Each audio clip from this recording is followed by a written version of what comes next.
¿Cómo están, amigos de Marca Marca TV? Comenzamos un nuevo capítulo de temas que importan. Hoy directamente desde el Congreso de Chile, acá en Valparaíso. Estamos acompañados por el candidato a senador próximo, pero ya lo estoy decretando, diputado Andrés Lonton. Gracias por recibirnos acá en el Congreso. Estamos en la sala Pedro Álvarez Salamanca. Estamos escondidos acá, ocultos acá en pleno Congreso. Y la idea es poder conversar algunos temas que están hoy día en la palestra y temas de contingencia para poder abordarlos y ver cuál es la postura, obviamente, del diputado. ¿Cómo ha estado la campaña, diputado? Partiendo, bienvenido. Muchas gracias por la invitación y feliz de recibirlos acá en la casa, en esta sala. Además, Pedro Pablo Álvarez Salamanca, que además era compañero de bancada de Renovación, diputado de Renovación Nacional, compañero de mi padre, muy amigos. Y bueno, ha estado intenso. Es una región muy grande, el tiempo siempre es insuficiente, uno quiere estar en más lugares de los que el tiempo te da para estar. Y la verdad es que siempre hay personas que uno no alcanza a ver, por lo tanto eso también angustia un poco, pero la verdad es que con la satisfacción de que hay un trabajo que se está realizando de buena manera, muy cercano a la gente, también exponiendo el trabajo que hemos hecho y con un equipo muy motivado y con mucha mística, y yo creo que es lo importante. Cuando los equipos detrás creen en el candidato, creo que eso genera y que el mensaje se transmita mucho mejor a la gente, así que esperamos que esto repercuta en un buen resultado el 16 de noviembre. Me parece. Bueno, para todos los candidatos que hoy día están en ejercicio es más complejo también, porque tienen una dualidad de funciones al estar. Igual tienen que estar en el Congreso, ¿cierto? Pero adicional tienen que hacerse el tiempo para preparar esta campaña política y postulando al cargo en el que están, ¿cierto? En este caso, ustedes mañana ya es el último día que vienen al Congreso y van a tener un tiempo 100% dedicado a lo que es campaña. Claro, tenemos la semana distrital Uh-huh. que parte después del martes, y la verdad es que, claro, ahí combinamos obviamente el trabajo territorial con la campaña propiamente tal, para efectos de también poder tener el espacio necesario para poder recorrer y que la gente también pueda conocer las propuestas y el trabajo que hemos desarrollado en el Congreso. En mi caso estoy en mi segundo periodo, y creemos firmemente que la experiencia que hemos desarrollado acá y los proyectos además pendientes que tenemos en el Senado son muy importantes para poder fortalecer el trabajo que hemos hecho acá. Así que claro, te queda una semana y 2 días de campaña y 3 días de campaña, así que estamos muy expectantes de lo que puede pasar. Perfecto. Vamos a empezar ahora, nos vamos a ir al área chica y vamos a conversar un poquitito de algunos temas contingentes para conocer su opinión, su postura y qué es lo que se está haciendo en base a esto. Hace poco salió en las noticias y que provocó bastantes resquemores, el hecho de que migrantes hoy día estaban recibiendo cuenta RUT sin tener el RUT directamente. ¿Qué se está haciendo con respecto a eso? Tengo entendido que hubo un requerimiento de parte suyo. Sí, nosotros hemos estado hace ya varios años alertando de este tipo de situaciones, incluso al presidente Boric. Yo al presidente Boric se lo dije en una conversación en Cerro Castillo, le pasé una resolución de la Junji en que decía que los hijos de migrantes ilegales tenían prioridad garantizada en primer lugar por sobre hijos de chilenos y por sobre también incluso padres con una discapacidad o un hijo con discapacidad nacionales. Y la verdad es que eso es muy injusto, porque quien ingrese de manera ilegal a Chile no tiene por qué tener preferencia ni un privilegio, todo lo contrario. Vinieron incumpliendo la ley, vinieron traspasando nuestras fronteras y es un incentivo perverso. Y en ese sentido nos enteramos hace pocos días de que Chile Atiende estaba entregando claves únicas a migrantes irregulares o ilegales que entraron por las fronteras clandestinamente. Y eso es tremendamente escandaloso desde todo punto de vista, porque son recursos públicos que deberían llegar a quienes cumplen con las leyes nacionales o regulares que están acá, que entraron por la puerta a nuestro país, y nacionales que están siendo postergados, y eso te lo dice la gente diariamente. Y la verdad es que eso además es algo ilegal, porque el sistema no debería permitir entregar clave única. Creo que ahora eso se cortó, pero ¿cuántos meses? ¿Cuánto tiempo estuvimos habilitados donde se podía optar al subsidio al empleo joven, subsidios de vivienda, subsidios de electricidad? ¿Cuántos otros subsidios que no deberían caer en las manos de quienes entraron de manera ilegal a Chile? Entonces, ese es un despropósito por donde lo mires. Y ese tipo de cosas genera indignación, es injusto y termina potenciando e incentivando que a nuestro país ingresen de manera ilegal personas que no deberían estar en Chile, deberían estar fuera de nuestro país. Entonces, en vez de buscarlos para expulsarlos, lo que está haciendo este gobierno es entregarle beneficios. Y eso se tiene que cortar de raíz. Por eso estamos con distintas iniciativas acá para poder dejarlo establecido de manera más taxativa, porque la verdad es que hoy día este país está siendo un paraíso para quienes incumplen la ley, para quienes quieren venir de manera ilegal, y está siendo una pesadilla para muchos chilenos, muchas personas que cumplen con la ley y que lamentablemente no tienen acceso a estos beneficios porque los recursos son limitados. Y cuando van a consultorios, van a inscribir a sus hijos en un establecimiento, lo mínimo que esperan es que haya un cupo, que sean atendidos como correspondan, y no quien incumplió la ley y está de manera ilegal en Chile tenga una preferencia, porque eso es una injusticia muy grande y está generando que tengamos personas chilenos de primera y segunda categoría frente a quienes vienen a vulnerar nuestra frontera, nuestro país, que deberían ser expulsados. Y por eso estamos nosotros impulsando también el proyecto de ley que establece que el ingreso ilegal a Chile tenga que ser delito para que sean detenidos antes y se eliminen estos incentivos, Fabián, que son tan perversos y permiten que en nuestro país se instalen personas que no sabemos quiénes son, muchos que vienen a delinquir y otros que vienen a abusar de nuestro sistema injustamente a costa de quienes están costeándolo. Bueno, es una realidad. De hecho, en el norte, sin ir más lejos, es un tema muy complejo para los chilenos que habitan en el norte, porque muchos de ellos están complicados con poder ingresar con sus niños al colegio o a Junji o a, qué sé yo, a jardines infantiles, porque lo que tú decías, tienen prioridad hoy día las personas migrantes. Eso no corresponde, y eso se puede dejar sin efecto con una firma del presidente de la República. Y hoy día eso no está. Y eso no está. Entonces el próximo gobierno, y te aseguro que es de las primeras cosas que vamos a impulsar, que vamos a pedirle al gobierno, es que deje sin efecto todas esas aberraciones del sistema que permiten poner por delante a personas que vienen a vulnerar nuestras fronteras, a aprovecharse de nuestro sistema, y no a nacionales, e incluso a migrantes que cumplen con la ley, que ingresaron por la puerta y que viven hace años en Chile, que pagan sus impuestos, que cumplen con sus obligaciones, y que también es injusto para ellos que quienes se saltan la fila y entran clandestinamente estén primeros en la fila. Entonces, esas cosas hay que corregirlas, y se corrigen simplemente con una firma,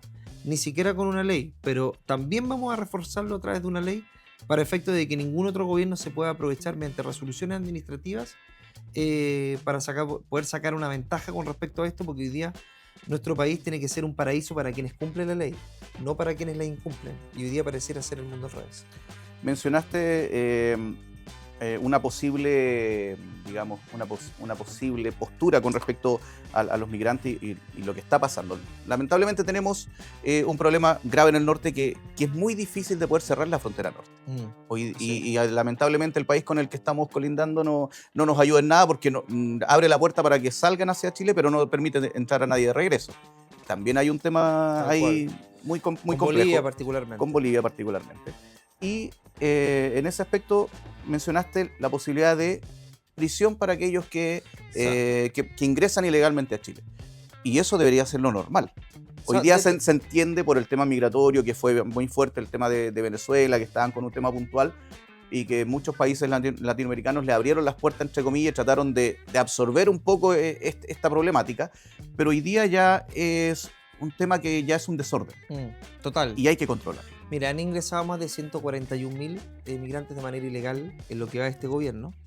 Ellos dicen que las cifras van a la baja, pero en el gobierno Piñera hubo un pic que fue alto, que fue el 2021. Pero todos los demás años fue 8.000, 6.000, 3.000, 4.000. Pero no 52.000, 43.000, 35.000. Y ahora vamos a llegar probablemente cerca de los 30.000 a final de año. Sin hablar de la cifra que no se conoce, la cifra negra, quienes no son detectados, porque estas son denuncias y autodenuncias. Con un ejército que le falta más atribuciones, ¿no? El ejército no puede ser espantapájaro en la frontera, no puede permitir que ingresen, debería detener y reconducir el ejército. Esa facultad no la tiene que tener más atribuciones. Tenemos que tener una policía militar fronteriza especializada. Hay que tipificar como delito, tú lo decías bien, hay que detener. Porque si tú no detienes en la frontera, no sabes primero quién ingresa, no tienes la identificación, y en segundo lugar, permites que ingresen a Chile y después ¿cómo los sacas? Terminan además aprovechándose el sistema. Entonces la línea tiene que ir la solución por dos vías. Sin duda, proteger, blindar de nuestra manera la frontera, establecer que esto sea un delito para que se pueda detener, tener centros de internación provisoria para cuando no se pueda expulsar inmediatamente, porque siempre la prioridad va a ser la reconducción. O sea, reconducir inmediatamente. Esa tiene que ser la preferencia antes que detener. Si no se puede reconducir, se detiene, centro de internación provisoria para poder después expulsarlo. Y por otro lado, eliminar todos estos beneficios a que acceden a pesar de ingresar clandestinamente a nuestro país. Trabajan de manera ilegal, no hay ninguna consecuencia. Acceden a centros de salud, muchas veces con preferencia, no hay ninguna consecuencia. Tienen preferencia en jardines infantiles Junji por sobre chilenos nacionales o quienes cumplen con la ley. Te di un par de ejemplos ahora. Eso es injusto. Entonces, esas cosas hay que empezar a cortarlas. Lo mismo la clave única para beneficios sociales, que tenían acceso hasta hace poquito. Entonces, esas cosas hay que cortarlas para que se les quiten las ganas de venir ilegalmente a Chile, porque hoy día hay muchos incentivos. Ingreso ilegalmente a Chile, no tengo ninguna consecuencia, nadie me busca y nadie me expulsa.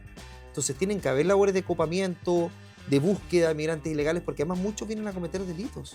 Líderes del crimen organizado que entran y salen de nuestro país tranquilamente. Entonces, cuando uno ve, por ejemplo, lo que ocurrió en los Andes con un empresario transportista asesinado violentamente por un extranjero colombiano que entró de manera ilegal a Chile, que estaban en los Altos de Aconcagua, en la villa, la verdad es que uno dice, ¿y esta persona por qué nadie la buscaba? Entonces, ¿hay que esperar que asesinen a una persona? ¿Hay que esperar que cometan un delito para poder expulsar? No, no hay que esperar eso. Hay que detener la frontera y hay que priorizar las expulsiones antes que cometan delitos. Así que solo por el hecho de estar ilegalmente en Chile. Entonces, eso requiere estrategia, requiere convicción y convencimiento de que es lo correcto. La autoridad de este gobierno no tienen convicción de eso. Me dijiste que el director de Migraciones era el principal opositor de expulsiones. Marchaba diciendo que nadie era ilegal, de que había que acogerlos a todos. Eso no puede seguir ocurriendo porque nuestro país se está convirtiendo en un paraíso de la ilegalidad y quienes cumplen con la ley tienen que estar encerrados en sus casas o postergados respecto a beneficios sociales o acceso a servicios básicos, que es lo mínimo que el país tiene que garantizar, sobre todo para quienes quieren vivir en paz en Chile. Los hacinamientos, las tomas, el empobrecimiento, las tomas igual en San Felipe, la toma Yevide, la mayoría, más del 90% son extranjeros que están de manera ilegal. Correcto. Que hay un verdadero... es como verdadero una república independiente. No entra ni Dios ni ley, tiene sus propias reglas. Bueno, ese tipo de cosas está generando un país muy distinto del que muchos crecimos y que hay que combatir con mucha fuerza. A ver si logramos recuperar algo del Chile que fuimos. Me parece muy bien. Ahora, hablaste también de... O sea, pasando a otro tema, hablemos un poco de propuestas de su candidata, estimado. Sí. Evelyn Matei. La candidata a presidente Evelyn Matei. Dentro de las cosas que propuso generar el absorber el ahorro previo para la vivienda, para favorecer a jóvenes, que es como el 5%. Y también apoyar un poco a la clase media con tasas preferenciales y todo el tema. ¿Cómo va todo eso y cuáles son las propuestas concretas?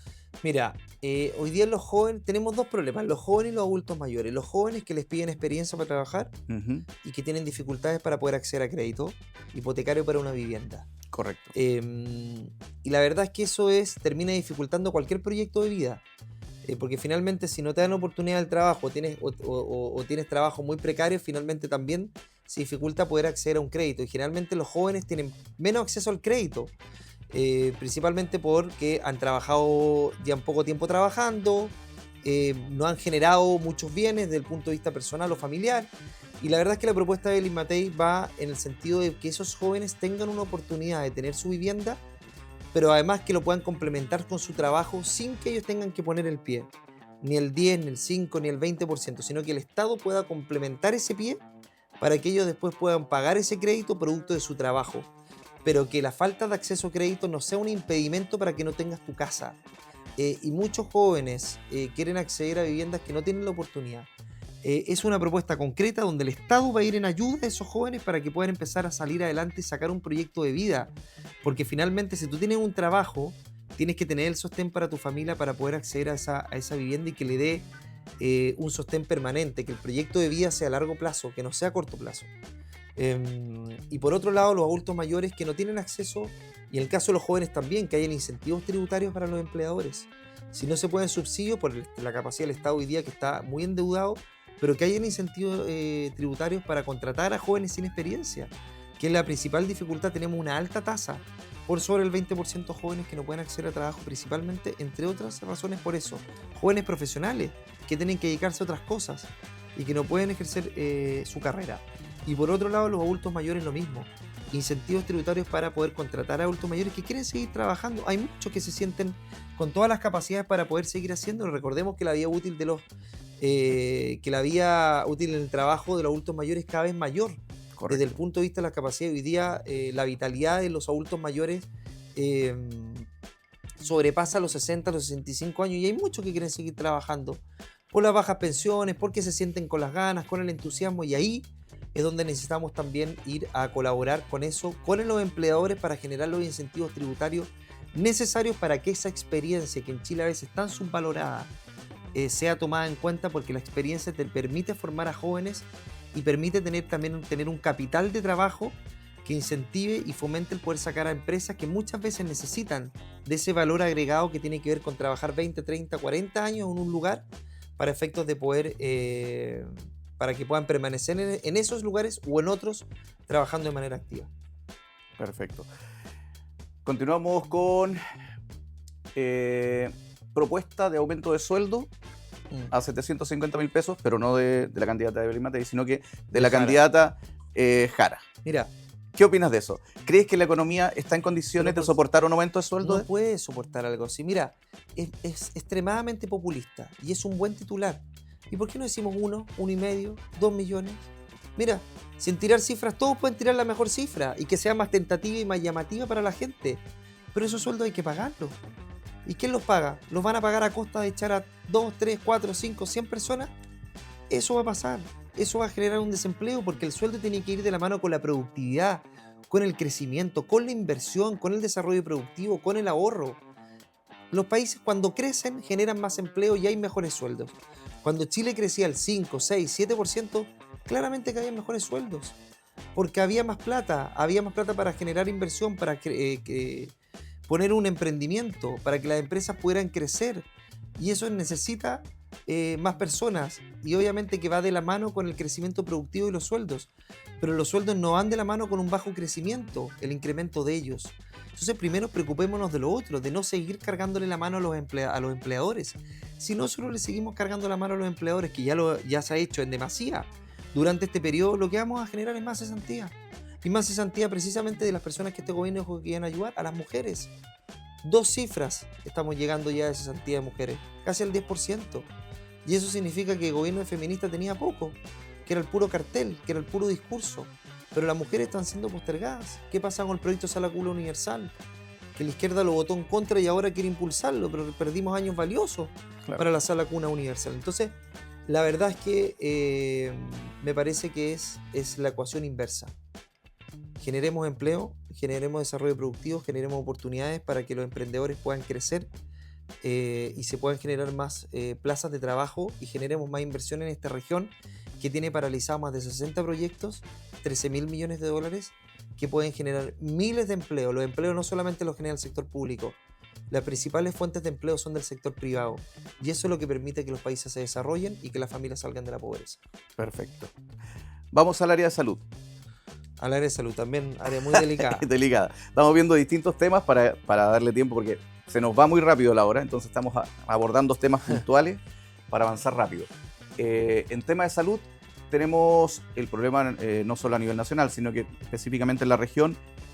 Gustavo Frique, Hospital de Quillota con pabellones cerrados, falta de profesionales, listas de espera que siguen creciendo. ¿Cuál es la visión del próximo senador Andrés Longton con respecto a la salud? Tenemos en la región más de 40.000 personas esperando una cirugía. Esa es la realidad. Y en todos lados que uno va, te piden ayuda. Dicen, llevamos 5, 6, 7 años esperando una cirugía. Caderas, rodillas. Y la verdad es que uno se angustia, porque son familias que han trabajado, más muchos adultos mayores, personas que han trabajado toda su vida y que esperan que la salud les responda como ellos le respondieron al país. Entonces a mí me parece fundamental aumentar las horas de funcionamiento de los pabellones, días no hábiles y horas no hábiles, es decir, pasar de los horarios laborales para que se ocupe por mayor cantidad de horas y los fines de semana los pabellones. Es importante fomentar que vengan especialistas a nuestro país. Y cuando no te responde en la lista NOGES, lista de espera NOGES, a la clínica directamente. Que el Estado responda. Basta que siga respondiendo el enfermo, el que necesita una operación o una interconsulta por la incapacidad del Estado. No pueden seguir habiendo muertes por la incapacidad del Estado. Tiene que garantizarse esa atención. Y se tiene que garantizar en el sector privado cuando el público es incapaz de hacerlo. Y por otro lado, los especialistas. Qué importante sería seguir generando escuelas de medicina en nuestra región, en distintas provincias, para efectos de poder tener más especialistas, como en San Felipe, poder hacerlo en San Antonio. Con la Universidad del Paraíso, que está muy interesada, no tenemos especialistas en la provincia de San Antonio. Psiquiatras tenemos muy pocos. Geriatras ni hablar. Entonces, la verdad es que este tiene que ser un polo de incentivos para que vengan especialistas en nuestra región. Las negligencias médicas están a la orden del día. Y muchas veces tiene que ver con eso también. Con la falta de acceso a especialistas. Tienen que viajar muchas veces. A Santiago, los de Valle de la Concagua. Los de la provincia de San Antonio tienen que venir a Viña. También Marga Marga, donde esperamos que el Hospital Marga Marga sea una cuna de muchas especialistas para que iluminen a toda la región y las personas tengan ese acceso. Y para eso tienen que generarse los incentivos necesarios, no solamente desde el punto de vista universitario, sino también desde el punto de vista económico, para que esta sea una plaza tentativa, que sea tentadora, para muchas familias que son doctores o que están estudiando y que quieren quedarse y que se puedan quedar en nuestra región para poder desarrollar a especialistas que se queden de manera permanente en la región de Valparaíso. Pero lo de la lista de espera es una prioridad, lo del Van Buren también, lo del terreno del Van Buren para construir un nuevo hospital Van Buren también, que el hospital Marga Marga y el Quillota no tenga pabellones sin ocupar, sino que los pabellones se ocupen día y noche para poder avanzar en estas listas de espera y que los recursos no sean para los hospitales de la línea del IPC, que sea superior al IPC, porque hoy día tenemos una merma importante, no solamente en los hospitales, sino que también en la atención primaria de salud, donde el per cápita tiene que crecer, porque la salud y la seguridad tienen que ser dos elementos primordiales, donde los recursos no se pueden tocar, sino que todo lo contrario, se tienen que incrementar. Perfecto. Bueno, nos queda clara su posición y también agradecemos la preocupación por lo que está pasando. A fin de cuentas, en los hospitales hay un problema económico bastante fuerte también, por lo mismo no pueden a veces contratar los suficientes especialistas y eso habla de lo que tú mencionabas, del presupuesto que está asignado a temas de salud. Nos quedan 2 minutitos, más o menos, cortito. Tema de transporte. Sí. Transporte también está complejo acá en la quinta región. Hay un tema de FENUR que salió Villa Alemana. Para Villa Alemana, ¿cierto? Pero hay un dolor que también está constantemente, que son los ascensores de Valparaíso y que genera un aporte muy importante a la comunidad de Valparaíso, no por temas de patrimoniales 100%, sino por un tema de movilidad. Porque realmente en el cerro, si no están los ascensores, la caminata es muy larga. Es muy larga. A ver, es un tema yo valoro que se haya declarado como transporte público. Es un tema no solamente patrimonial, sino de movilidad, como dices tú. La gente que vive en los cerros necesita de los ascensores de Valparaíso. Y ahí es muy importante lo que se ha hecho, separar la licitación respecto a la mecánica y respecto a la rentabilidad social de esto, para poder generar los recursos necesarios para separar estas dos áreas que tenía impedido de poder generar los recursos necesarios para poder avanzar en arreglar los distintos ascensores, la artillería, la raíz, etcétera, etcétera. Y para esto es fundamental que podamos generar una gobernanza respecto de cómo se mantienen los ascensores. Porque muchos son del gobierno regional, otros del municipio, pero la verdad es que no tienen un ente autónomo, independiente, que los administre, que los mantenga, que los preserve. El Ministerio de Transporte tiene un modelo donde ellos hacen cargo, puede ser una alternativa, pero también hay que generar la alternativa a través de este reglamento que está saliendo y que esperamos próximamente se tome razón. Y ahí Acenval ha hecho una excelente labor poniendo en valor los ascensores, preocupándose también de destacar la relevancia de los ascensores para Valparaíso, pero es necesario, yo por lo menos me voy a abocar a que haya una gobernanza autónoma que se preocupe de preservar y de mantener, y que los fondos de la ley Espejo vayan para efectos de poder también hacer generar la mecánica necesaria para que estos ascensores se mantengan en el tiempo, tengan el financiamiento y puedan generalmente ser una vía de movilidad necesaria para tanta gente que lo necesita. Si es necesario también licitar. Yo no le tengo miedo al modelo de licitación también, para efectos de concesionar estos ascensores y generar también un polo turístico alrededor de ellos, donde haya inversión privada, donde esté lo público, que converse lo público con lo privado, para que se genere un polo de atracción turística donde hay incentivos para poder invertir en la mantención de estos ascensores que son tan importantes y que son parte del patrimonio y la cultura y la identidad de Valparaíso. Cortito, Tren a Santiago, desde Valparaíso. Totalmente. Yo espero que el modelo sea el adecuado para efectos de que la inversión valga la pena desde el punto de vista que esto no es solamente un tren para pasajeros, sino que también sea un tren de transporte de carga para efectos de poder conjugar ambos factores. Estamos peleándonos, o sea, hay una discusión tonta que tiene que ver con que cuál es la vía más adecuada, cuando la vía más adecuada es la donde hay más interés para que sea un polo de desarrollo y de inversión. Y yo lamento mucho que el compromiso del presidente Boric no se haya cumplido respecto a que la licitación se haya realizado durante este gobierno. La licitación no se realizó y una vez más la esperanza de tener ese tren se ven frustradas. Yo por lo menos voy a ser un impulsor de que esa licitación se realice lo antes posible, porque hay interés de la empresa privada, hay interés y también hay un interés público de mejorar la conectividad con Valparaíso, Santiago, y que finalmente también el tren llegue a la provincia de Quillota, La Calera, La Cruz, porque no puede ser que por quienes quieren extorsionar al Estado con apariciones de la noche a la mañana respecto a comunidades, en este caso de Aguitas, que hacen un ritual al lado de la línea del tren, terminen paralizándose proyectos tan importantes que todos sabemos lo que buscan esas agrupaciones y no es precisamente lo mejor para la región de Valparaíso. ¿Y por qué no soñar el día de mañana para que el tren vuelva al Valle de la Concagua, donde nunca debería haber dejado de funcionar? Pero primero vamos cumpliendo a poco. El proyecto está financiado, aquí está La Calera de la Cruz, la extensión, y me parece que eso hay que concretarlo porque no podemos seguir paralizando la inversión por temas que finalmente tienen que ver con situaciones anómalas, que finalmente la clase política termina haciéndose cargo de situaciones que buscan solamente un aprovechamiento del Estado y paralizar la inversión. Así que esto y el tren Santiago-Valparaíso me parece que son prioridades muy importantes ante una región que necesita vías alternativas de transporte, porque las vías urbanas están absolutamente congestionadas y esto va a ser cada vez más peor, va a ser peor en el tiempo, sobre todo para la parte interior de nuestra región. Perfecto. Diputado Andrés Longton, candidato a senador, ¿cierto? Un agrado haber compartido contigo este programa, de verdad, esta entrevista. Agradecemos tu sinceridad y obviamente el poder conectar con la gente. Así que te deseamos éxito en lo que se viene. Esperamos pronto entrevistarte ya como senador, no como diputado. Muchas gracias, Fabián. Espero que así sea. Estimado. Así va a ser, decretémoslo. Eso es. Vamos a una pausa comercial y ya continuamos con temas que importan.